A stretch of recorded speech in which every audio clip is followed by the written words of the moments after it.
Hello and welcome back to OT the Podcast. We're here to talk about watches, time, and of course, how to spend it. My name is Felix Schultz. So much zest. And I'm Andy Green. How are you, Felix? Hey, Zesty. You're like a fresh lime. Nice little twist of lemon in there. Speaking of twists, today we do not have any. Do you know what we do have? Chris Hall, senior watch editor from Mr. Porter, joining us. Yes. Good to see you. You've also got the notes and are aware of what we have planned for this episode. Well done. We're all on the same page. Fantastic. Good to chat, Chris. What a guy. Yeah. Really interesting chat. He's sort of joined Mr. Porter, a couple of months ago? I want to say a bit longer. But a bit longer. I think like it was one of those, just got the job. Oh, we're in a pandemic situations. So maybe he's just rocked up to the office a couple of months ago. Knows his stuff. Really cool to talk to. Knows what he's talking about. A lot of the time people find themselves in these sort of roles and they don't know what they're doing. But he's well and truly across it. I think if anyone has earned the title of senior watch editor, it is Chris Hall. Agree. Felix, what have you been up to? Well, what have we been up to, Andy? We've been all over the shop. We've been seeing watches aplenty. We had a busy week. Yeah, we did.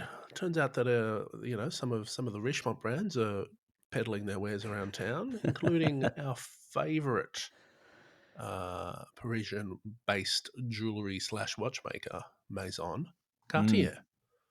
Oh, what a showing! Fantastic releases from Cartier this year. What do you like? Well, I mean, nearly all of it, most of it. Where do we start? RGB with the Cartier Must. RGB? Red, green, blue. Oh, not Ruth Bader Ginsburg. No. So the Must, it's back. In a smaller size, in a smaller price point. Matching strap to the 3 different dials. So blue comes with a blue strap, green with a green, burgundy with a burgundy strap. Sure. Quartz movement. How big are they? I don't even know. 34 mil or something. I don't know. Cartier have their sort of small, medium, large. I think they might be medium, but I mean, not just those Musts. So it's a year of the Must Cartier, which was sort of an 80s model, and it's back, and it's an entry level into the brand. Yep. And they're like $4,000 Aussie. It's crazy. I mean, that's a really good way to get into a blue chip brand. I think you get all that design. It's like 100 years of design pedigree. You get some cool story there, and you get great looks for less. Yeah, I agree. I think on the wrist they really they were really quite nice. And the other one I really liked. I mean, it might not have that immediate colorful sex appeal as the colorful ones, but the solar beat. Explain it to me. Well, I mean, it's a solar powered watch, and it's got a photovoltaic cell, but it doesn't look like your fitness watch with a solar dial where you can tell. It's really clever. So the solar energy is captured by the black Roman numerals on the dial. So the white is like regular white, but the black will pick up sunlight or artificial light, convert it into power, and keep that quartz ticking. And I think they're guaranteeing it for like 16 years. Yeah, it's pretty cool. You can't, and it's not something you can tell either. Yeah, that's what I mean. Like, it doesn't look like a bloody, smartwatch, fitness watch sort of thing. It just looks like a tonk. And it's got like different power saving modes as well. Like if it doesn't see sunlight for I think like a month or something, it'll if you leave it in the drawer, it'll sort of stop turning the hands, but still keep track of the time on its internal chip. I can't wait to see what they do with it because, as the people at Cartier were saying, Cartier has exclusivity on that technology for like 5 years or something, and then other Richemont brands will use it, I assume. But that's a really cool sort of talking point piece. It also comes on non-animal leather straps, which have been made out of apple of all and things. Recycled plastic as well. Yeah, combination. So getting some vegan Cartier goodness, which is a nice message in 2021. Yeah, and just interesting innovation. Like it's not groundbreaking, it's not changing the world, but it is interesting, and it's not something I've seen before. Which when it's a bit surprising from Cartier though. Yeah, well, but I guess it makes sense. Like someone, not everyone wants a minute repeater or anything like that. They just want a nice watch and don't want to fuss about it. Yeah, and you know what else was cool that they released? The new Bellon Blues. Well, we can go there. I know they're a personal favorite of yours. Thank you. What were you going to talk about though? I was gonna talk about the new Tank Louis. Oh yeah. Oh, those two-tone dials. The two-tone dials. Oh, precious metal, nice. yellow gold. Yeah. a rose gold, sorry, with the burgundy and the navy blue colorway again. So kind of extending on. It's very much the year of those sort of earthier colors. Well, you know, I think with Cartier, you're not going to see like it's funny, like so it's very colourful, but it's also so different to like how Rolex has had a big year with Mm, colour, but Cartier are keeping it real sort of classy and traditional. so Uh, classy, I can't so imagine them ever classy. doing like a popping yellow or something like that. No, They gotta keep it no, 100. these two tone dials are stunning. I think we've been dancing around it for a while though, Andy. Mm, There's one, I guess, a pair of watches that we saw there say that it. took our hearts. The cloche. Did it ring your bell? It did. That was a terrible pun that I made on my Instagram. I'm sorry for that. Yeah, the Cloche de Cartier in the Privé collection. This is the one that's made with the purists and the collectors in mind, and it's Mm, that sort of.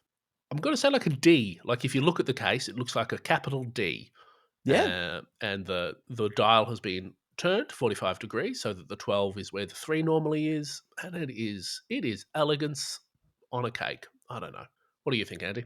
you know what surprised me was the thickness of the cloche and the weight. Like solid gold, and it does feel substantial, even though it Yep. is a little bit smaller. Yep. Dressy. Really nice. So we saw the two in the gold, so the yellow gold and the pink gold.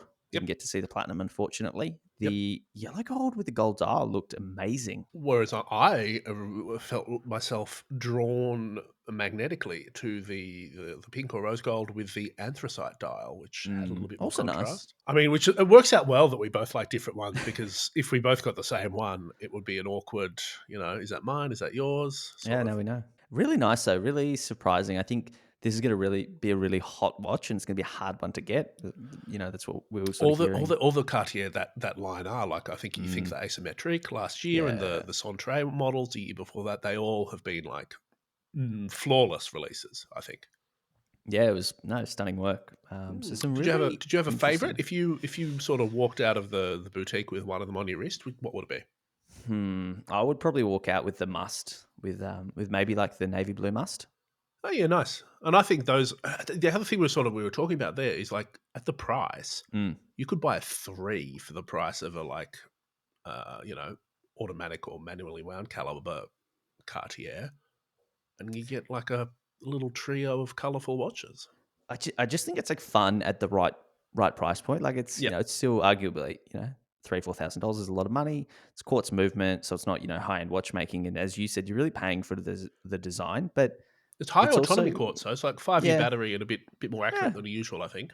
yeah. But it's like it's the like to me that's like a level of money I'd feel kind of comfortable having on like a fun piece. We should talk about this in a separate episode, but I think we've really turned the corner on quartz. Like, I think a Mm, lot of like a few years ago it was a real sort of dirty word, but yeah. now like lots of bigger brands are starting to, or starting to have that more mainstream acceptance in that sort of watch crowd, which I think Maybe is we do a interesting. whole episode on like movements.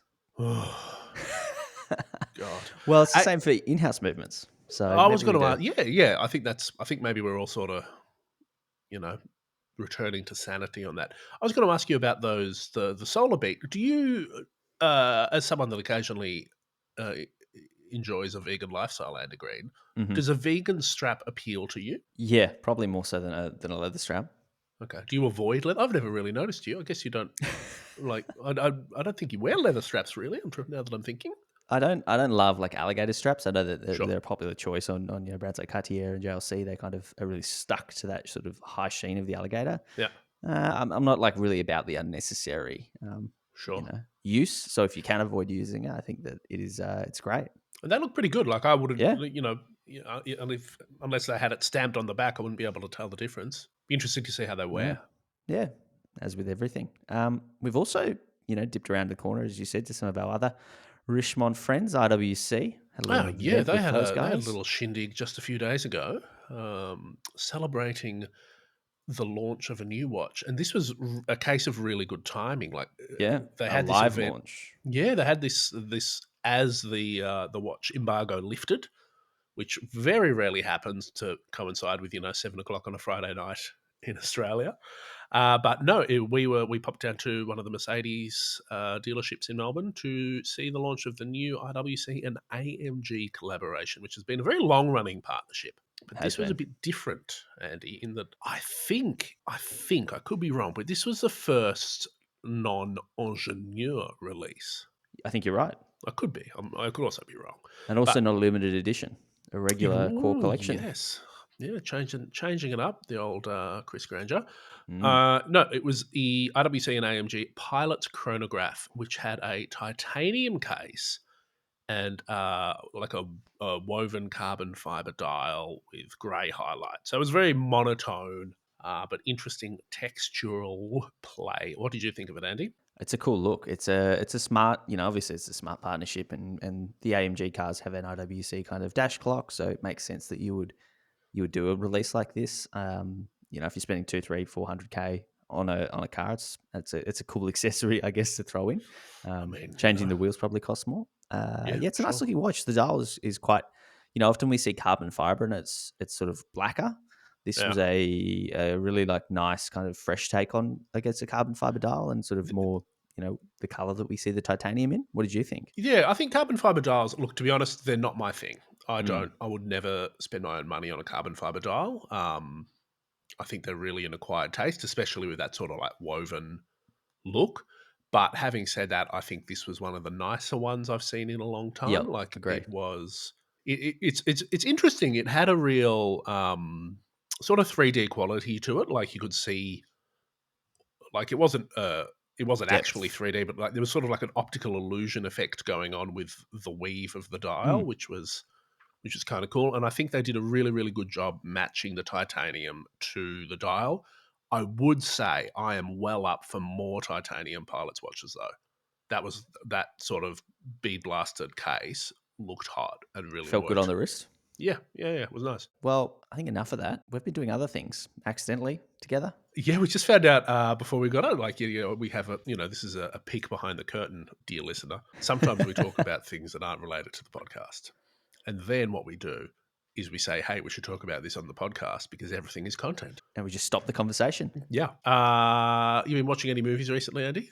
It's funny. I watched Zack Snyder's Army of the Dead last night. Me too. No way.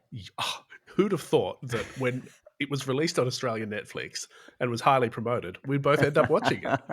What did you think? Yeah, look, I am, as you may or may not be aware, a big fan of the old zombie film. Mm. I'm a very big fan of George Romero's films, which were the original Dawn of the Dead, Day of the Dead, Land of the Dead sort of series, which I think it's fair to say that Zack Snyder's remake of Day of the Dead was his sort of breakout hit. And this is sort of the follow up to it, and I enjoyed it. I thought it was a fun romp. Yeah, I thought it was pretty funny. Longer film, so 2.5 hours. The introduction or intro to the film was quite entertaining. If you know Zack Snyder's work, you're going to know that you're in for something that's going to be extravagant and Sure. over the top and loud and a big budget.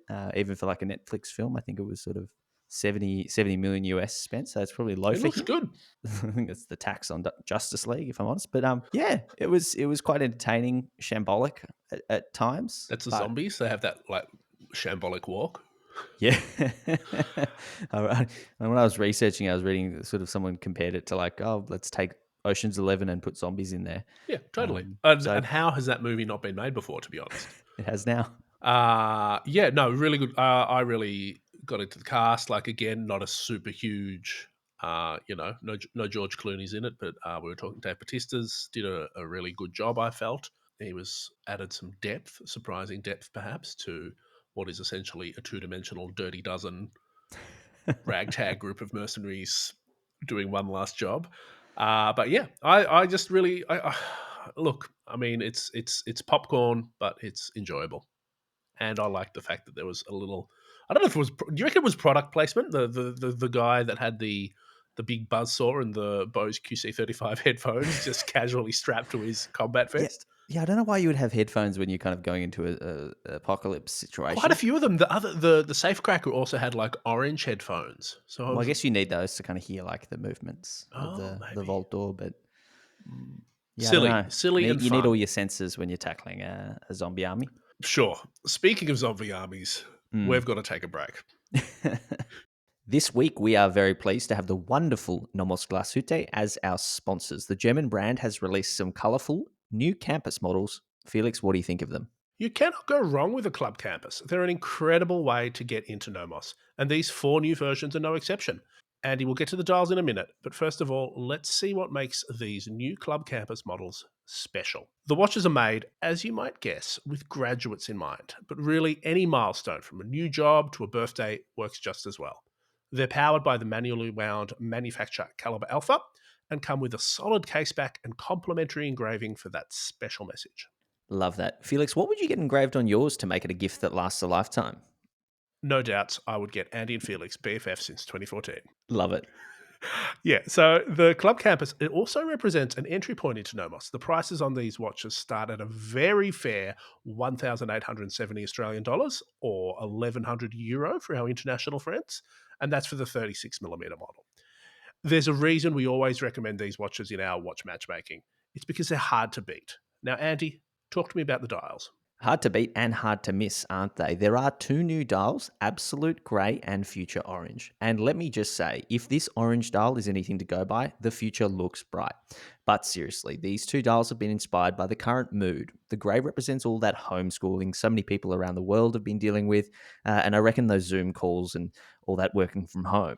Whilst the orange is all about a brighter beginning, the future, and something that we can really get behind. Fun fact, Andy, grey is one of the Pantone colours for 2021, so NOMOS is on trend. You know it. And what I really love about these dials is those details. The blue luminous numerals on the grey dial are lined up with some orange for a really nice extra bit of pop. And the future orange has some subtle grey, greeny minute numerals on the outer track. It's really all about the details here. Now, Andy, you've been wearing about the 38mm absolute grey dial around. How have you found it? Pretty great, to be honest. The size is a real sweet spot for me. I've got smaller watches and I've got large watches, but I've never really worn a 38mm case for this long. I found it super versatile. The 20mm anthracite velour leather strap matches with pretty much anything. Although if you did want to go a little bit sportier, it is rated to 100 meters water resistance after all. There is bracelet options available. I love the little orange details, and I've got to say, I was really into the slender 8.5mm profile. How did you go with yours, Felix? Yeah, so mine did not fly under the radar at all. And that is what I absolutely loved about it. The 36mm size is totally wearable, thanks in part to the longer lugs on the club. And it punches well above its size, thanks to that incredible orange dial. It really is a mood lifter. It will be a bold call as a daily wearer, but these days, why not? I would 100% do it. Yeah, so would I. Felix, who's this for? Well, a few people could really get behind this. Graduates and, people celebrating milestones, as we've discussed, but also anyone who wants to try NOMOS out. And I've got to say, someone's just looking for a top-notch, cheerful watch absolutely cannot go wrong with a club campus. Completely agree. So to recap, there are 4 new models. Absolute Grey in both 36 and 38mm and Future Orange in 36 and 38mm. Prices start from 1,870 Australian dollars for the 36mm model and 2,060 Australian dollars for the 38mm model. Find out more at nomos-glashütte.com. That's nomos-glashütte.com. You can also buy it from that site, as well as online retailers like Mr. Porter. If you wanted to check it out in person, pop into your local Australian authorised dealer, such as the Hourglass or Monards. Alrighty, time to get back to the show. Alrighty, Felix, we're back, and it's time to dial Mr. Hall in the United Kingdom. Let's get him on the line and talk all things watches. And Porter. And Porter.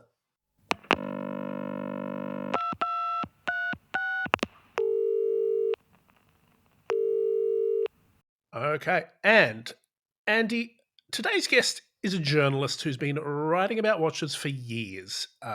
He's previously from The Telegraph and the late lamented QP magazine, and currently his most recent role is very much digital. Senior watch editor at leading, I don't even know what to call them, men's online retail platform that is Mr. Porter. Welcome from London to OT the podcast, Chris Hall. Hello, thanks for having me. Not a problem. Chris, you've got a very 2021, I think, kind of job title. What exactly does a senior watch editor for Mr. Porter do? Well, I suppose the thing about Mr. Porter is that we're sort of somewhat unique in that well, I wasn't there at the time, but the business set out to be an e-commerce platform for men's luxury, lifestyle, fashion and accessories, but also to provide content with that, to put these goods in the proper context and to say we're going to do more than offer you the best of the best in whatever market you're looking to buy. We're going to tell you a bit more about it, and we're going to try and offer you that sort of well-rounded view on life. So we have a really well developed. The word content is absolutely sort of unavoidable these days. We used to call it journalism. Yeah, fantastic. Well, you've been in the job just over a year now. I can imagine it's been a pretty wild ride. How have you found sort of the last few weeks with Watches and Wonders kicking off? Yeah, it's a strange year, given that I began this job less than a month after the entire country went into lockdown. So if anyone, I'm sure people listening will be able to relate, but starting a new job virtually brings its own challenges. No, it's been lovely though. And the last few weeks leading up to Watches and Wonders, you guys know it, it's always the sort of it's like Watch Christmas, isn't it? It's that exciting time of the year when you see what everyone's going to show you, and it's been extraordinarily busy. With the associated logistics and family drama that goes with the new presents as well. Possibly. So one thing that I'm interested to chat to you about is because you've come from that, I'm using air quotes here, sort of proper journalist background. How have you found moving from journalism to that nebulous world of content? Have you found yourself loving it, or what are some of the surprises there? It's an interesting question. I do love it. I also think it's probably the biggest thing to say about it is that it's not fantastically different at all. My previous job here, I was working for, as you mentioned, QP magazine, which was, as you say, sadly now no longer in print, but was the UK's #1 watch magazine for many years, and I was there for 6 of them.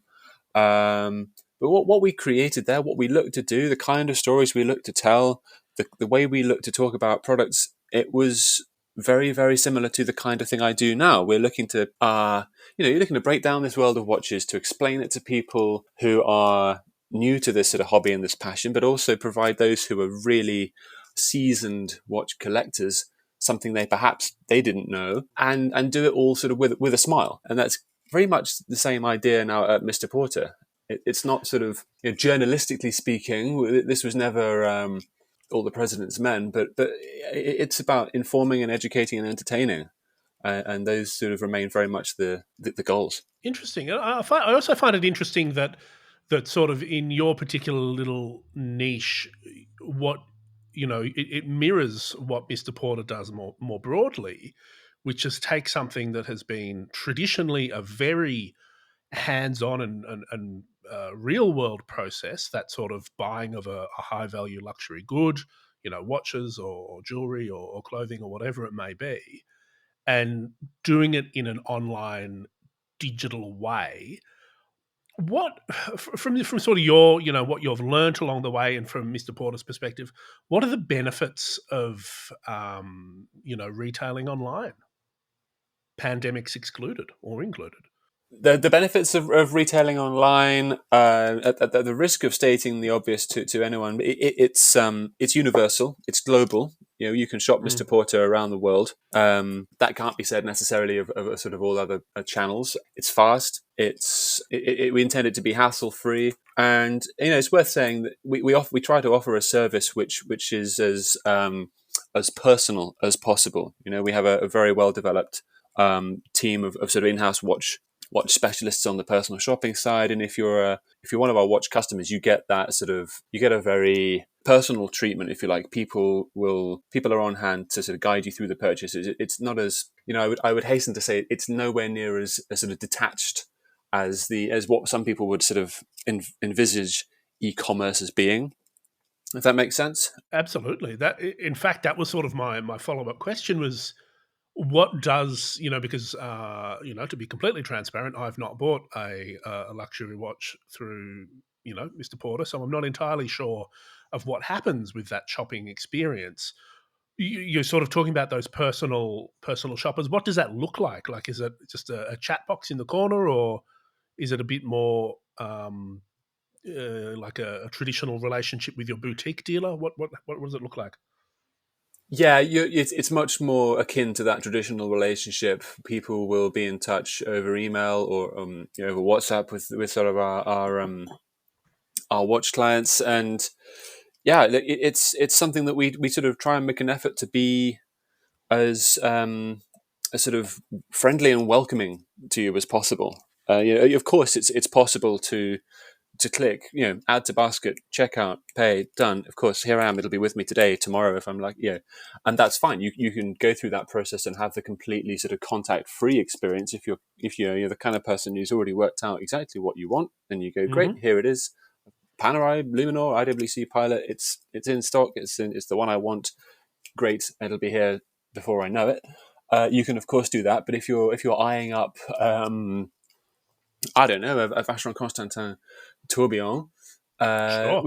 Everyone, I think, in the business knows that's a considered purchase. You take a bit of time with that one. It might be a few weeks or months, and then you pull the trigger. And that's something that we're quite familiar with. And our team will sort of talk people through it and help to explain what they're really buying. We see a lot of people making this sort of first purchase at that sort of more senior level, perhaps you might say, and we've got a very good group of people who have, again, like myself, have worked in watches for years and years and years around the industry, and we're seeing a great success at that kind of level. People buying these real statement pieces.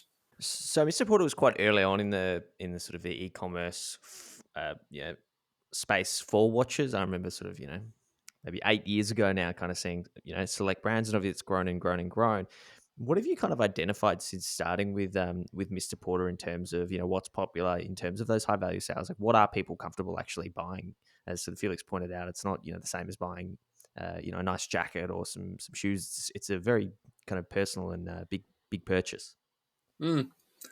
Well, you're right. We've been in watches now since 2013, and that's, as you say, it has grown. I think there are 28 brands now with Mr. Porter, and it grows all the time. You've probably seen in the last few months alone, we've added quite a few new interesting brands, and we can talk about them in a minute because I'm quite excited by that. But people are comfortable buying really actually across the entire watch spectrum. I don't think if you were to look at what sells in an e-commerce environment and what sells in a bricks and mortar retail environment, there's not a great chasm of difference. People are buying dive watches or dress watches. They're buying chronographs in steel or in gold.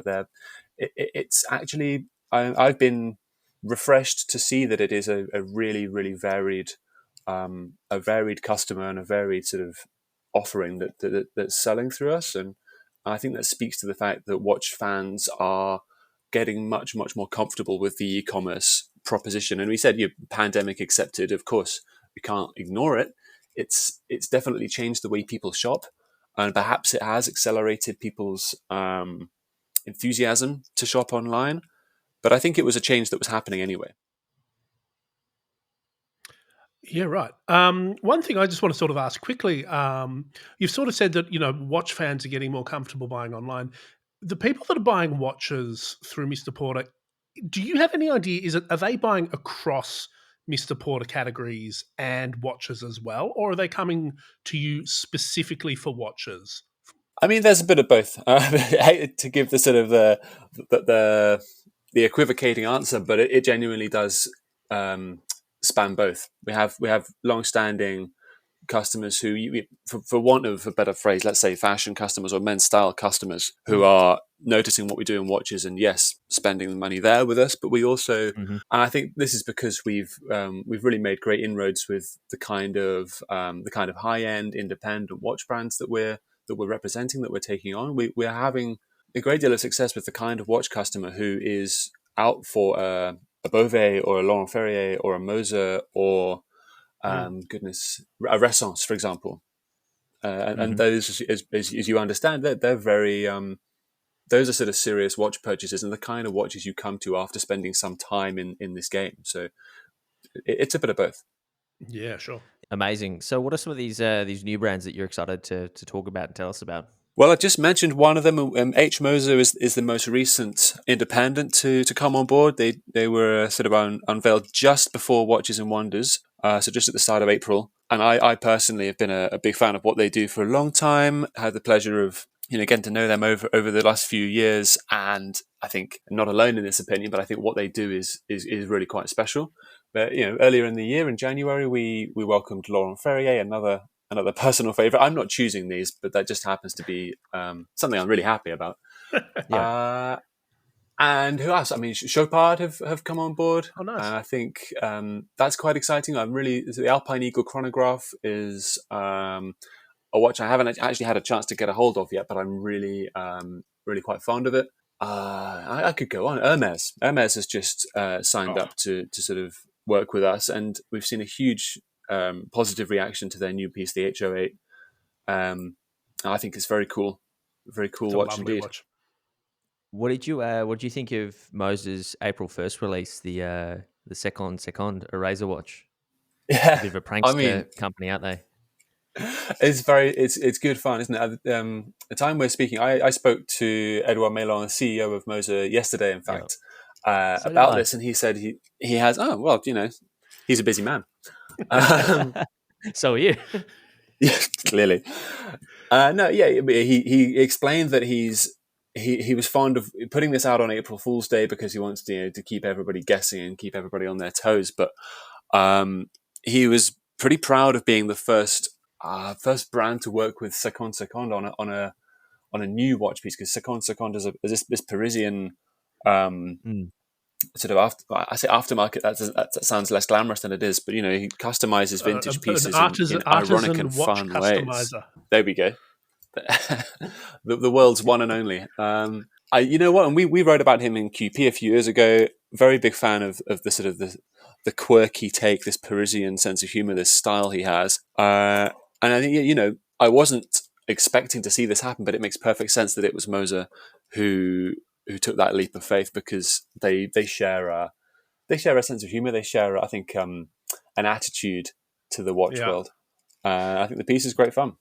All right, well, let's talk Watches and Wonders, because, as you mentioned, a whole bunch of new brands have come to Mr. Porter, and a lot of those debuted some new watches over the last week or so.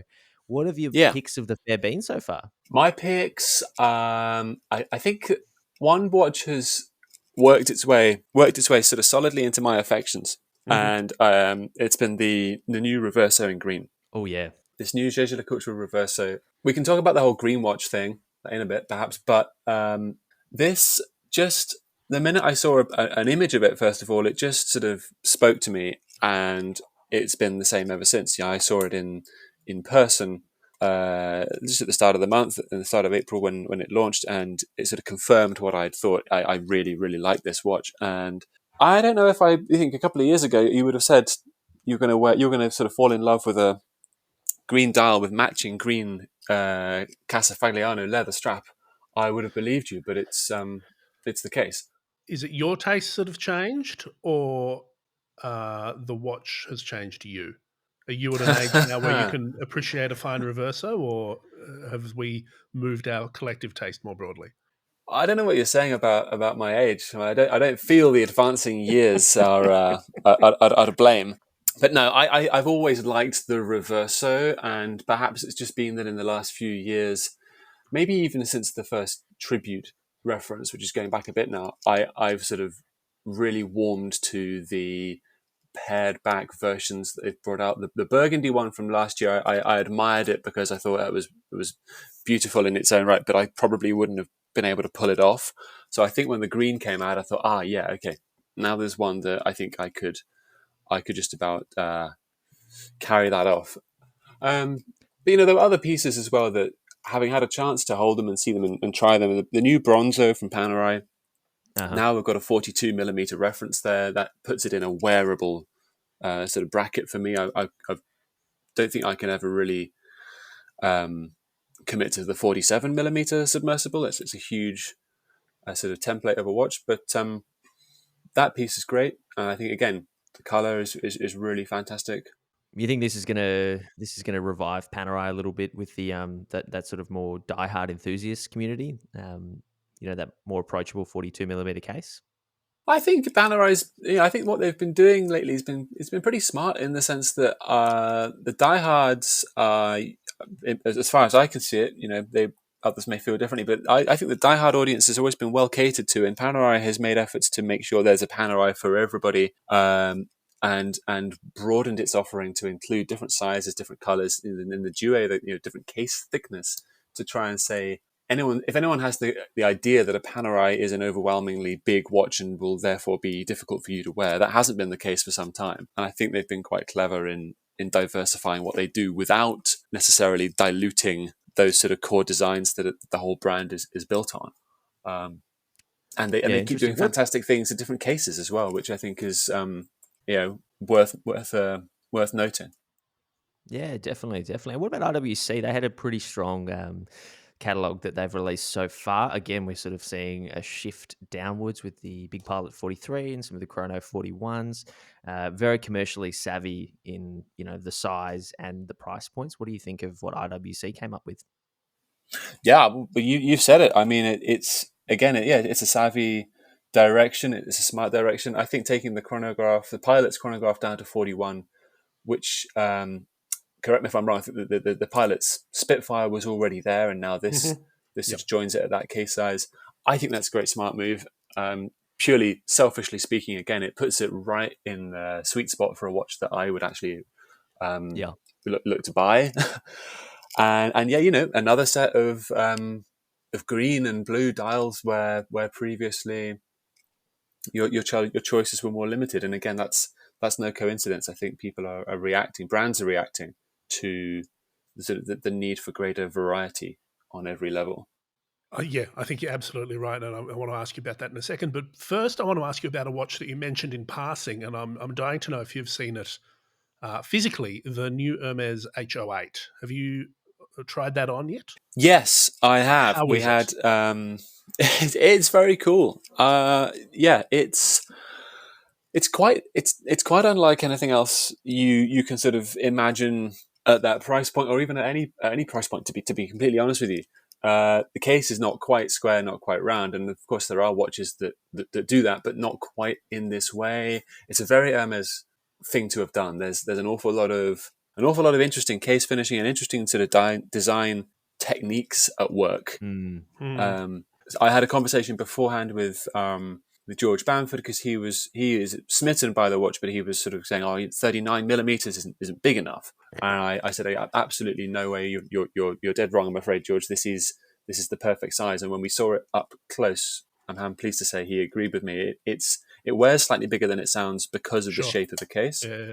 But because it's Hermès, it's not overbearing. Everything about it is quite a fine detail, whether that's the brushing or whether that's the typography or the straps. It's very, very nicely executed. Yeah, I'm not being paid for this either. This is just no.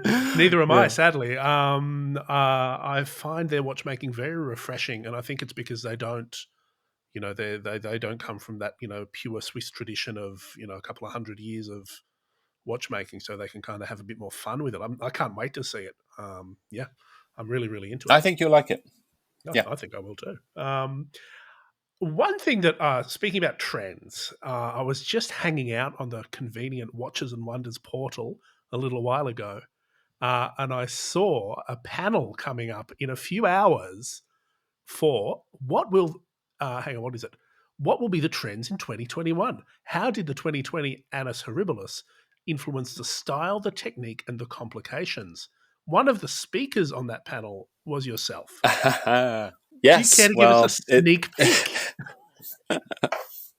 A sneak preview. Gosh. I've got a couple of hours yet to decide what I'm going to say on that discussion. But I know, seriously. Well, look, I mean, you guys know this as well as anyone. Trends in watchmaking are by their nature slightly slower moving things than they are in fashion, for example. So I think this is as much about the developing trends that we've seen over the last few years, and we've already talked about green dials and cases getting a little bit smaller and things like that, and say a proliferation of choice. One thing I guess I feel like calling out is perhaps it's an evolution of these existing trends, but it feels like this is the year where a lot of sort of boundaries are getting crossed and a lot of genres are mixing, and it feels like we're For example, we're seeing the dive watch seems to now think it can be anything it wants to be, and sort of more power to it. That could be skeletonized or silver cased or gold cased or gold bronze case if you're elsewhere. And I'm liking this. It's an enormous sort of,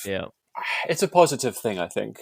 Brands have a little more fun with the sort of age-old notions of these core tool watch templates. And you can say that's been happening for a while. Sure, like I said, these trends do bubble up over time, but maybe this year there are just 4 or 5 releases that really speak to that, and that's enough to sort of consolidate it in your mind. Yeah, fantastic. Well, another question we have is, it's to do with the recent press release we got. It had the subject line, Watches and Wonders, Mr. Porter and Net-a-Porter further developed their strategic global partnership with enriched multi-layered customer campaigns in April and September 2021. It is April. Chris, what is this all about? Well, this is a beautifully written, beautifully read press release. Thank you for... This is the subject line. This is what we're doing. I mean... Watches and Wonders and Mr. Porter, Net-a-Porter, we've been partnered in this way. We started last year when Watches and Wonders took place, again, sort of purely digitally for the first time, obviously thanks to reasons beyond its control, in September, October, and then we've revived this relationship. So we are, the exact terminology might not be bang on here, but we're the sort of exclusive e-commerce partner to Watches and Wonders, which means some of the pieces you already name checked, the brands we've had on our books for a long time. The Watches and Wonders new releases have been available with us. Some of them have been available with us, I should say, from April 7th, from the day the virtual doors opened. And it's quite a new thing for the watch industry. I think you'll agree to be retail ready at the same time as going live with the announcement. And we're really, really pleased to be able to offer that. So pieces like the Hermès or the Reverso or the Bronzo, the Pilot, and some of our others, from everything from Mont Blanc to Roger Dubuis, have been there, shoppable, from the minute they were announced to the public. Fascinating. Yeah, and it's we sort of talked about this already, but in terms of like a direction of travel for the industry, perhaps it was a direction we were already moving in, but it certainly feels like it's come together because of the situation we've all found ourselves in. Yeah, and I think we talk. When you talk about trends, we talk a lot about green dials and case sizes, but I think you're absolutely right that the closing that gap between announcement and being in store or available for purchase is one of the most significant trends we've seen in the last 12 months. And I think it's one that, the watch industry has been well behind the curve on. So it's great to see, I think, that sort of, see it, buy it mentality. Certainly if you're in the business of selling watches. What I wanted to see was, have you been taking part in Watches and Wonders online much? Have you been doing the whole sort of slog of press releases, or are you a bit behind the curtain? It's a very different take on things, actually. And this comes back to what we started by talking about in terms of how my current role is very different from the sort of purely editorial life I used to lead, in that part of this relationship that you were just asking about in terms of what is Watches and Wonders at Mr. Porter, it means we have our own program of editorial and social media and activity. And to be honest, I suspect by this point, quite a few people are getting tired of the sound of my voice and the side of my face, because there's the panel discussion you mentioned is one, and we've had Instagram lives, and we're going to be on Clubhouse, and we are generally as active as we can be out there in the watch world at this time to sort of to engage with people. And it's come back to that idea of what is this nebulous thing called content, and it's about us trying to just really be active where every watch fan is active,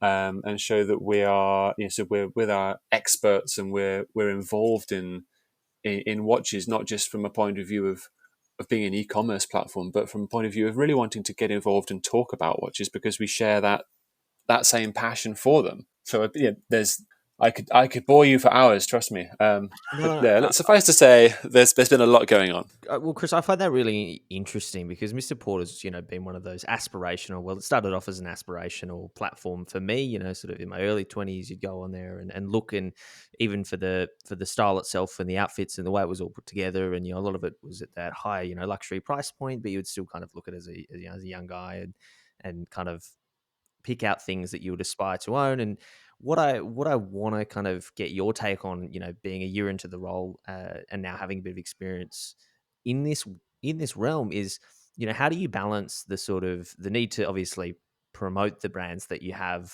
in the stable, but also give that genuine education and that genuine style tips. Are is it something where you're consulted when you're looking at new brands, or you have like a really clear kind of policy that you've set out, or how do you do it? Well, big question, I guess. That's the job. I see it as a process of. Let me put it this way: I'm very fortunate to start with that the 20 or 30 odd brands, 28 brands, I think it is that we are working within watches at the moment, and it is always growing and changing. Are some of the best watch brands in the world, and that gives me so much to work with. It gives me an awful lot. With my journalist hat on, it's. I'm not short of exciting things to talk about, to write about, and to promote, for want of a better word. And it's if you've been looking at what Mr. Porter does and you follow us on our social channels or whatever, it's never the hard sell. It's never about pushing, because we more than understand that's not how people want to hear from us in watches. It's not how people want to hear from us on anything really. But it's something where we say, look, we're growing and developing, and we've, as you say, we've been in watches for 8 years, getting on for 9 years, and we think we represent the best that there is, and we don't need to sort of shout about that too hard. We want to then say, okay, here it is, and this is why we think it's fascinating and interesting, and we'll tell you the stories about it that you would read in an Esquire magazine or something. It's more about us trying to just convey that we understand what it is that makes watch enthusiasts so sort of passionate for watches. And that's a fairly horrible way of putting it, isn't it? But I was going to be a lot more blunt than you. You said it very diplomatically. Now we've asked you a bit about future business possibilities, how you've managed to tread the line of commerce and journalism, but I've got a really prickly question for you. Okay. Porter is of course famous for its early on that sort of genre-leading editorial across the field. It's the tone is very sort of wry and witty and almost sharp, and I think a key part of it for me has been those little characterizations of that sort of almost like New Yorker style, tribes. Like you wear this, you do this, you fit into this little caricature shoebox. Where would you put yourself in this ecosystem of style tribes? Oh gosh, on style or on watches? Either or. It's an open-ended question, Chris. You can both. Are you driving a Bentley and only until I wake up in the morning. No, you've put me under the microscope. I am how to put this. Well, let's stick with watches. Let's stick with the ground we feel most comfortable on to begin with. You already saw that I immediately went to the reverso when you asked me for a favorite pick out of watches and wonders. And generally speaking, I'm actually, as luck would have it, wearing another JLC right now. But I gravitate towards the classic. I am sort of probably most enthused by the more traditional end of the sort of watchmaking spectrum. But I'm as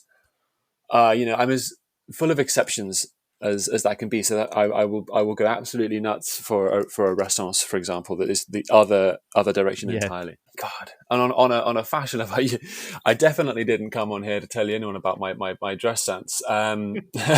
Working from home life. Yeah, let's just say if I'm well turned out. I mean, we're working from home, and I have a young daughter. So the chances are, if I'm dressed and everything's clean, that tends to be the acceptable standard. Nice.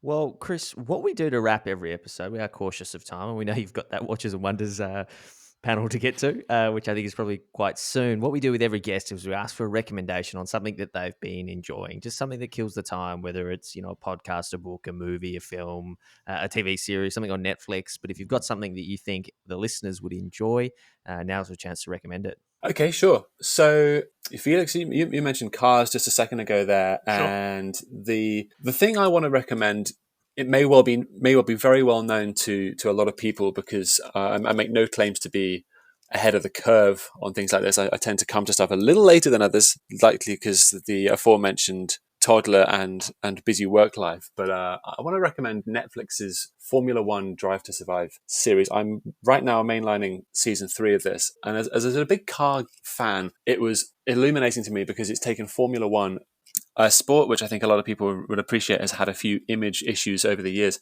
and it's made it dramatic and interesting. And the whole premise, like, it shouldn't work, right? You take a season of sporting activity that's already concluded. Everyone knows who won every race, and everyone knows Lewis Hamilton was champion at the end of it. But they go right back to the start and manage to tell you a story that actually builds suspense and drama and conflict and intrigue into a load of sporting events that have already taken place. And I think that's very clever. It's very well produced. And it makes you care about things that happen down the grid. There are 20 drivers on the grid, and it makes you care about all of them in a different way. And they've done a very, very interesting thing in making live sport more interesting 12 months after the fact. So yeah, that's a fantastic recommendation. I think that's popped up a few times, and thank you, Chris, so much. We'll make sure we link up any of the watches that we talked about, and of course, Mr. Porter, Felix. I just echo that. I mean, thank you so much, Chris. It's been great to chat to you, and we'll see you in that panel on trends. Thank you very much, guys. It's been my genuine pleasure. No, thank you. We'll have to get you back later in the year to hear what's happening in September. Looking forward to it. And there we have it, Andy Green. We now have learned much more about the fine art of luxury watch e-commerce, thanks to Chris. And thank you, Chris. Thanks for coming on. Thanks to Mr. Porter and the local PR team for putting that together. Really appreciate it. Someone else we need to thank, Andy.